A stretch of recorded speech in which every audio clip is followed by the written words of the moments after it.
ஸ்ரீமதி ராமானுஜாய நமः. ஏகம் சாஸ்திரம் தேவகி புத்திரகீதம் ஏகோ தேவோ தேவகி புத்திர ஏவ ஏகோ மந்திரஸ்தஸ்ய நாமானி யானி கர்மாப்யேகம் தஸ்ய தேவஸ்ய சேவா. நாள்தோறும் பகவத்கீதையில் இதுவரைக்கும் நம்ம 12வது ஸ்லோகம் வரைக்கும் பார்த்துருக்கோம். அதை தவிர ஆத்மா பற்றின பல விஷயங்கள் பார்த்துட்டே வரோம். அதில் பரமாத்மாவையே ஒத்துக்கொள்ளணும் அப்படின்றது இல்லாமல் பார்த்துட்டோம். ஏன்னா நம்ம வாழ்க்கையிலேயே இவ்வளவோ சம்பவங்கள் பார்த்திங்கன்னா நம்மளோட சக்திக்கு மீறி நடக்கும். அதுதாங்க பரமாத்மா. அதுக்கு நீங்கள் பேர் என்ன வேணாலும் சொல்லலாம். எதேர்ச்சியாக நடந்துச்சு, கோஇன்சிடென்ஸ் அப்படின்ட்டுலாம் சொல்லலாம். ஆனால் நம்ம ஒத்துக்கக்கூடிய ஒரு விஷயம், மறுக்க முடியாத ஒரு விஷயன்றது, சில விஷயங்கள் நம்மளோட சக்திக்கு அப்பாற்பட்டு இருக்குது. அப்போ நம்ம சக்திக்கு அப்பாற்பட்டது, ஏன் நம்மளோட நினைவாற்றலுக்கு கூட அப்பாற்பட்ட அந்த சக்தியை தான் பரமாத்மா, கடவுள் அப்படின்ட்டுலாம் சொல்கிறதுண்டு. சரி, இப்போ அடுத்த 13வது ஸ்லோகத்தில் பகவான் என்ன சொல்கிறாருன்னு பார்க்கலாம். இது ரொம்ப ரொம்ப முக்கியமான ஸ்லோகங்க. அதாவது நம்ம வாழ்க்கையில் பல விஷயங்கள் பற்றி நம்ம நினச்சி குழப்பிக்கிறோம், ரொம்ப பயப்படுறோம் இல்லையா? அதெல்லாம் ஒன்றுமே இல்லைன்னு பகவான் வந்து சொல்கிறாரு. பார்க்கலாம். தேஹினோஸ்மின் யதா தேஹே கௌமாரம் யௌவனம் ஜரா ததா தேஹாந்தர பிராப்திஹி தீரஸ்தத்ர ந முஹ்யதி.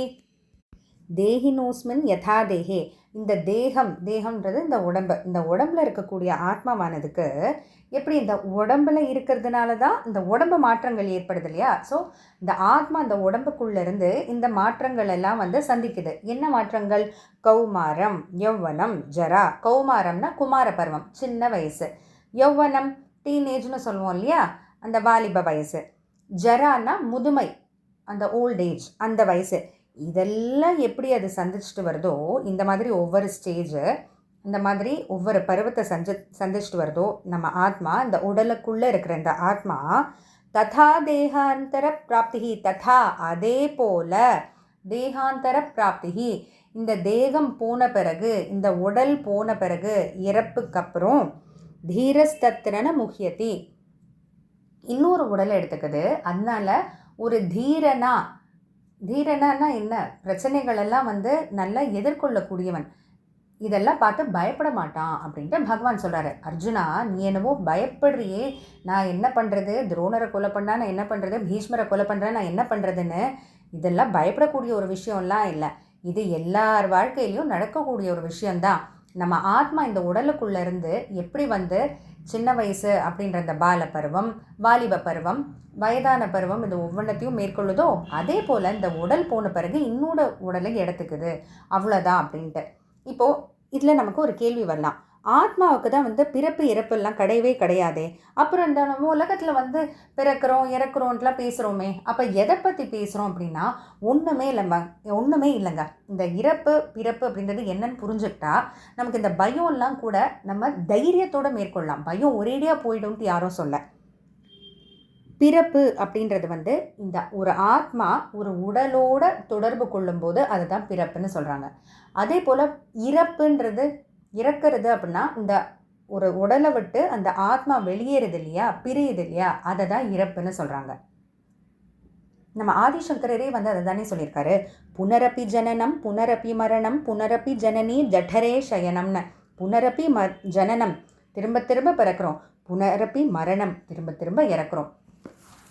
இது ஒரு இயல்பு தான். இதில் பயப்படுறதுக்கு எதுவுமே வந்து அவசியம் இல்லை அப்படின்னு தான் பகவான் சொல்கிறாரு. ஏன்னா இதுலேயே என்ன சொல்கிறாங்கன்னு பாருங்களேன். முதல்ல பால பருவம், அதாவது சின்ன வயசு பருவம், அப்புறம் வாலிப பருவம், அப்புறம் முதுமை அடைஞ்ச பிறகு இந்த உடல் போன பிறகு, இந்த உடல் போன பிறகுன்றது தான் வந்து இறப்பு.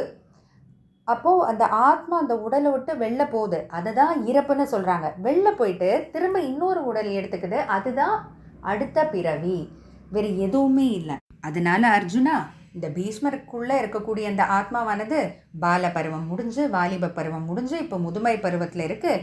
அடுத்து இந்த உடல் போன பிறகு வேறு ஒரு உடல் எடுத்துக்க போகுது, அவ்வளோதான். இதை பார்த்து பயப்பட வேண்டிய அவசியம் இல்லை அப்படின்ட்டு பகவான் சொல்கிறாரு. இப்போது ஒன்றும் இல்லை, ஒரு சின்ன குழந்தை இருக்குது, நம்ம கண் எதிர பார்த்து வளர்கிற ஒரு குழந்தைன்னு வச்சுக்கோங்க, நம்ம வீட்டு குழந்தை. அந்த ஒரு குழந்தை வந்து சின்ன வயசுலேருந்து அடுத்து வாலிப பருவம் போன பிறகு யாரும் அந்த குழந்தை ஐயோ குழந்தை காணாமல் போயிடுச்சு, குழந்தை எங்கே போயிடுச்சுன்னு தேட போகிறதில்ல. ஏன்னா எல்லாருக்கும் தெரிஞ்ச ஒரு உண்மை, அந்த சின்ன வயசில் இருந்த அந்த குழந்தை தான் அடுத்து வாலிப பருவத்துக்கு போயிருக்கு, வளர்ந்துருக்கு அப்படின்ட்டு. அப்போ அந்த உடல் மாறுது, உடல் மாற்றத்தினால அது வாலிப பருவத்துக்கு போயிருக்குன்னு. அதே போல தான் வாலிப பருவத்திலேருந்து அடுத்த பருவம், அதே போல தான் இறப்பும். ஏன்னா முதுமை பருவம் அடைஞ்ச பிறகு அதுக்கப்புறம் அந்த தேகத்தால் அந்த தேகத்துடைய ஆயுசு அவ்வளோதான். ஏன்னா இப்போ நம்ம எவ்வளவோ பொருள்கள் பார்க்குறோம், எக்ஸ்பைரி டேட்லாம் சொல்கிறோம் இல்லையா, அது போல தான் அந்த தேகத்துக்கு அவ்வளோதான் காலம். அதனால அந்த தேகம் முடிஞ்சு போயிடுது. ஆனால் அந்த ஆத்மா முடியறதில்ல. அந்த ஆத்மா அடுத்த ஒரு உடல் எடுத்துக்குது, அதுதான் அடுத்த பிறவின்றது. நல்லா தொடர்ந்து பார்த்துட்டே வருவோம். பல கேள்விகள் வரலாம். ஒவ்வொன்றத்தையும் நம்ம ஒவ்வொரு கேள்வியும் சந்தித்து பொறுமையாக நிதானமாக பார்த்துட்டே போவோம். ஜெய் ஸ்ரீ.